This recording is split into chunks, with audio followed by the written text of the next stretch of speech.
What's up, guys? So the Legacy of Phrecia event is releasing in a few days on February the 20th, and I'm sure everyone is excited as I am in trying out new ascendancies. I made a video previously on a Dex Mana Stacker Whisperer, which I'll link in the description below if you're interested, but after seeing the new Scion ascendancy, the Scavenger, I think I've changed my mind. This ascendancy is insane in so many ways, and it opens up so many interesting possibilities that isn't possible normally. What this ascendancy basically is that it grants you powerful mods that you would typically get from a unique item. However, unique items typically come with a rather large opportunity cost, which is by equipping the unique item, you are unable to equip powerful rares and even other unique items. This is solved with the Scavenger Ascendancy because you are now able to obtain such powerful mods from the Ascendancy nodes, and it frees up your typical equipment slots for other stronger rares and uniques. So for example, Cloak of Flame is a very powerful defensive option because of this single mod. Everything else on it is useless. Not only are you able to obtain this mod from the Ascendancy node, your body armor slot is now open for other powerful chest pieces, like a powerful ES evasion rare or even other unique items. The possibilities here are endless. And same goes with Void Battery. Void Battery is typically best in slot for spellcasters because of purely these two mods here. Now, not only can you get these mods from the Ascendancy, you can also equip an alternate weapon, like a high flat damage rare wand for wanders, etc. There's just a lot of possibilities here, and you can see where I'm going with this. So, what I've cooked up is a Power Siphon Locus Mine build, which is one of the top meta builds in Settlers League, but most commonly played on a Trickster. By going Scavenger Scion, Cloak of Flame will give us insane physical mitigation where Trickster typically lacks, and Void Battery is an insane boost to Power Siphon's DPS. And there's more. Fury Valve, which you grab from your final Ascendancy, is another best in slot item for Power Siphon because it makes the build clear screen wide. Not only that, it now opens up your amulet slot for another powerful unique item, which is Marilyn's Fallacy, which will essentially take care of your single target. So now not only do you get clear speed from the Fury Valve node, you also get single target. So all in all, I think this will definitely be on par with a Trickster. Trickster may end up having better defenses in the ultimate endgame, but Scavenger should have a better clear and DPS at least up to red maps. Scavenger won't be able to stack ES and evasion as high as a Trickster can, but Cloak of Flame's mitigation should not be overlooked. Anyway, this is a clip of my level 90 solo self-found Trickster with suboptimal gear, and you can expect a similar playstyle at least for League Start. It's very League Start friendly, and I'll go over the leveling guide shortly for a Scion version. Alright, so I'll try to keep this short and brief, but I'll include the POE link in the description as well. But essentially we are starting off as a Scion, as you can see here, and for early leveling, especially on League Start, we want to take advantage of as much of these little powerful nodes as possible, because if you look at a Trickster, when you League Start as Trickster, you get a lot of damage nodes here, you get damage nodes here, so that is very important and should not be overlooked. I know a lot of people would want to rush, through here straight to, grabbing the poison nodes whatsoever. But I would recommend not doing that because that would make your League Start a lot more difficult. So what I have here is it looks a little clunky, but it will make your leveling process a lot easier.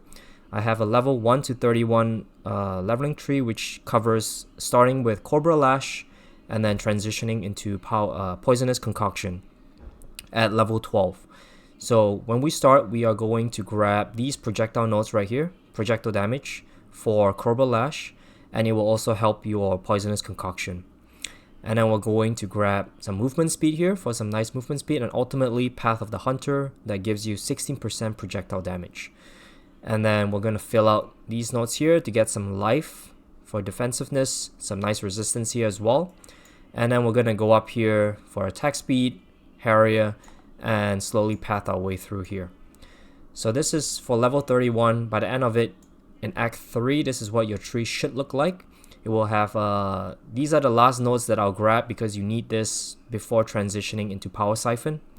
But I would make sure to grab the int node as well, and then these nodes here will give you some nice life and more importantly some strength and intelligence, which you need for swapping to Power Siphon.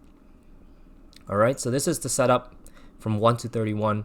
I included the gems here as well. We're starting with Cobra Lash, Chance to Poison.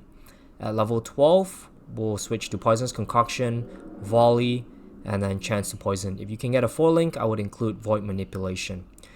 And obviously for Poisonous Concoction, if you're not aware, it consumes a charge from your life flask to deal more damage. So you want to make sure to always upgrade your life flask as you go. And I do cover some of these in the notes here. We want to start a Scion. You won't be able to get Cobra Lash, so you want to mule it from a Shadow and then level with Cobra Lash until level 12, and then use Poisonous Concoction all the way up to 31. Alright, and then for level 31, we will swap to Power Siphon, where we will unspec everything here and grab these spell damage nodes, because Power Siphon scales has a tag that says increase and reduction to spell damage scales to your attack damage. So make sure to grab these nodes here, and we're going to go here, grab the int and the strength wheel, and then grab piercing shots because this will make your clear feel a lot better.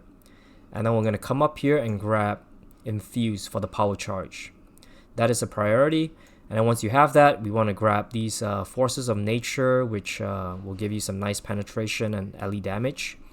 And then Revenge of the Hunted is really strong for the max life and also some nice suppression chance. And then after that, we're basically just filling out this whole thing here. There's not really a proper way to do it. Just we need to get some life, some accuracy. This mana node here is probably the least important one to give you the extra reservation to run maybe an extra aura. But then these mine nodes are important. These mine nodes right here and right here. And then finally these shadow nodes here are quite strong as well. Again, this is a leak start tree, so when you scale into the end game, it will look a lot different. And then for the skills, the Power Siphon swap, these are the links. We want Power Siphon, Charge Mines, and Locus Mines. Those are the priority. For the 4th link, you can go with Added Lightning or Added Cold, depending on what color item you pick up. And then we want automation with Detonate Mines. For movement, we use Frost Blink and also Shield Charge faster attacks.